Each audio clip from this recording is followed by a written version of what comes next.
जगदम्बिका प्रसाद पांडे। राधा राधा जय श्री पूज्य महाराज जी, आपके चरणों में कोटि कोटि प्रणाम। राधे राधे। महाराज जी, मन शंकाग्रस्त रहता है, उसका निवारण? बुद्धि अपवित्र है, इसलिए मन शंकाग्रस्त है।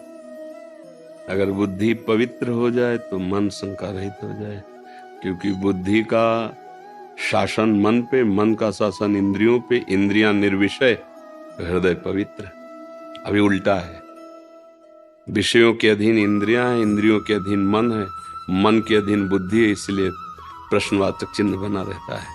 उस चिन्ह में भय बना रहेगा, शोक रहेगा, विषाद रहेगा, चिंता रहेगी, नाना प्रकार से वृत्तियां भटकती रहेंगी। इसी का सुधार करने के लिए तो अध्यात्म मार्ग है। अध्यात्म मार्ग मन की बीमारी को ठीक करने के लिए है। प्रारब्ध भोग तुम्हें भोगना पड़ेगा, बड़े बड़े संतों को भोगना पड़ता है। रामकृष्ण परमहंस जी जैसे महापुरुष को गले में कैंसर था, बड़े बड़े संतों के जीवन में देखा। ये पहले से तय हो चुका है, इस अवस्था में ऐसा ऐसा दंड मिलेगा, ऐसा ऐसा सुख की अनुभूति करने वाले विषय मिलेंगे। एक बात तय नहीं हुई, भजन वो नवीन कर्म है, धर्माचरण ये तुम्हारा नवीन कर्म है, इस पर ध्यान दो। हमारा धर्माचरण में जीवन व्यतीत हो और भगवत भजन करके मेरा मन मेरा बुद्धि परमानंद में डूब जाए। कोई प्रश्न नहीं, कोई चाह नहीं, ये स्थिति होनी चाहिए। न सोचति न कांक्षति।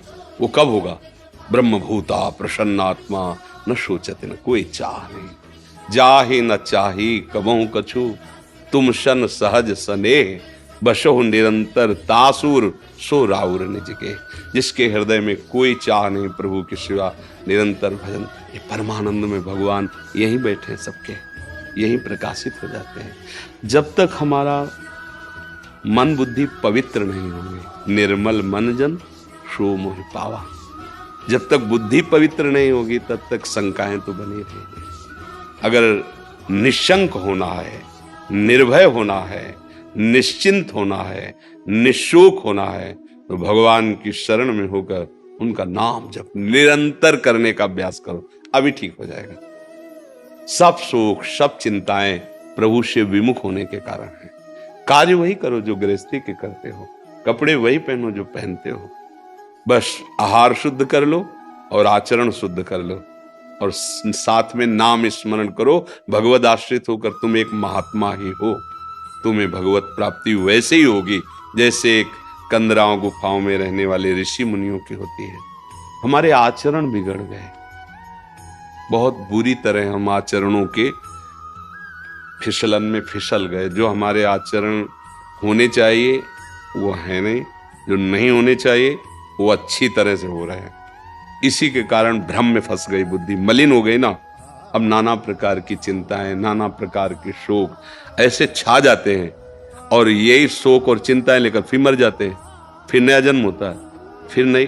ये कब से चल रहा है? पुनरपि जननम पुनरपि मरणम पुनरपि जननी जठरे शयनम। इसी चक्र को नाश करने के लिए तो हमें मनुष्य शरीर मिला है।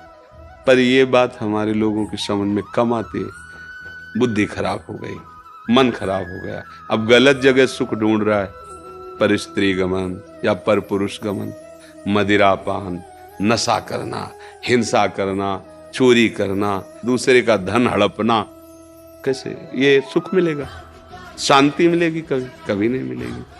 चाहे जितना आप धन एकत्रित कर लो, धन में शांति नहीं है, धर्म में शांति है, भगवत भजन में शांति है। हृदय शीतल हो जाता है। कैसी भी गरीबी परिस्थिति हो, कैसा भी व्यवहार में प्रतिकूलता हो, जब आपके हृदय में भगवान का भरोसा होता है और नाम जब चल रहा होता है, तो आप बहुत शांत रहते हैं, गंभीर रहते हैं। आपको पता है वो विश्व का पालन पोषण करने वाला प्रभु मुझे देख रहा है, जिस समय जैसा वो चाहेगा तत्क्षण बना देगा। धर्मात्मा पुरुष में, भगवद आश्रित पुरुष में एक महान शांति जागृत होती, वो होती भगवान की कृपा से। मुझे लगता है यदि भजन किया जाए और आचरण सुधारे जाएं, दो बातें, अपने दिनचर्या को, अपने जीवन को, हम सबको न्यायाधीश खुद बन करके जांच करना चाहिए। सामने शास्त्र वचन, संत वचन, गुरु वचन, और इसके बाद अपनी दिनचर्या को खुद जांचो एकांत में कि क्या आपकी दिनचर्या शास्त्र सम्मत है? अगर नहीं तो संभालिए। आप अपनी दिनचर्या आचरण को संभाल लीजिए और नाम जप कीजिए। फिर कोई भी प्रश्न रह जाए तो हमें बता देना। हम लोग प्रश्न बहुत करते हैं, चलते एक कदम नहीं है तो समझ में कुछ आएगा ही नहीं। प्रश्न पे प्रश्न, प्रश्न पे प्रश्न, चलना तो है नहीं।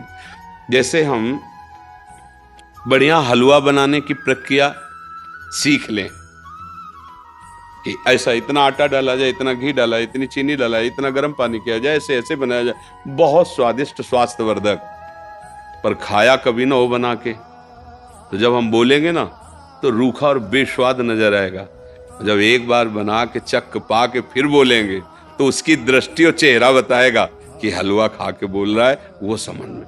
ऐसे ही एक बार यदि हम भगवत साक्षात्कार कर लें, फिर परमानंद की बाढ़ आ जाएगी, फिर बोलें। जब तक भगवत साक्षात्कार ना हो तब तक पहले अपना कल्याण करो, अपना सुधार करो। आज हम सब दूसरे को उपदेश देने के लिए तैयार हैं। अगर आपसे माइक रख के पूछा जाए कि जीव का कल्याण कैसे होगा तो आप उत्तर दे देंगे। आप अपने विचार प्रकट कीजिए कुछ परमार्थ के, तो सब बोलेंगे संसार नाशवान है, सबको एक दिन मरना है, साथ कुछ जाना नहीं, भगवान का नाम सत्य है, राम नाम सत्य है। अरे भैया कितनी बड़ी बात बोल गया, पूरे जीवन शास्त्रों के सब बात बोल गया, वो आचरण में एक नहीं उतारे। है 100 यात्रा में देखते हैं राम नाम सत्य है, हरि नाम कृष्ण गोविंद नाम सत्य, लौटते हैं तो बीड़ी पी के, तो बीड़ी पीते ये नहीं सोच रहे यही दशा मेरी होली है। अभी बोल रहे थे राम नाम सत्य है भाई, राम नाम जपो, सत्य है भाई, सत्य बोलो मुक्ति है, यहाँ कुछ साथ जाता नहीं।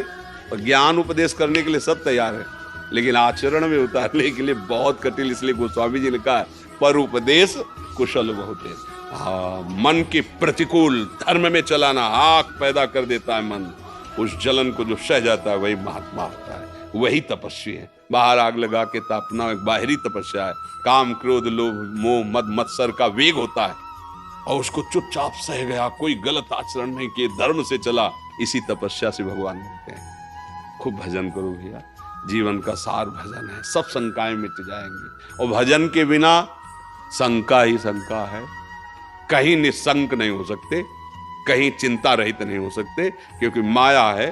तुम सोच रहे हो 1 लाख प्राप्त हो जाए तो हम निश्चिंत हो जाएंगे, 1 लाख मिलते ही 10 लाख की चिंता आ जाएगी। आज तक कोई ब्रेक मारा हो अपने जीवन में कि बस भैया अब तो आज से हमारा काम खत्म, तृप्त? नहीं नहीं नहीं। खरबों है तो पूरे इंडिया में नंबर 1, इंडिया में है तो ये कहीं शांति होने वाली, ये कहीं शंका मिटने वाली? ये शंका मिटती है जब भगवान के चरणों का तरफ बढ़े। केवट भगवान के चरण पखारा तो क्या कह रहा है? भगवान से कह रहा है अब कछुनाथ न जाई, अब नहीं चाहिए महाराज, जो हमें चाहिए था अति आनंद उमगी अनुरागा, चरण सरोज पखार न लागा। भगवान के जब चरण धोए, चरणामृत पान किया, जिस खोज में था वो खुद कह रहे हैं बहुत काल में कीन मंजूरी, बहुत जन्मों से भटकता चला रहा, आज दीन सब दिन, आज मुझे मिल गया जो मैं चाहता था, आपके चरणों का आनंद, अब कछुनाथ न चाहे, कृपा से अब आपसे भी कुछ नहीं चाहिए। ये है, ये तभी होता है हम भगवद आश्रित होकर अच्छे आचरण करें, नाम जप करें, दूसरों को सुख पहुंचाएं, कोई शंका नहीं रह जाएगी।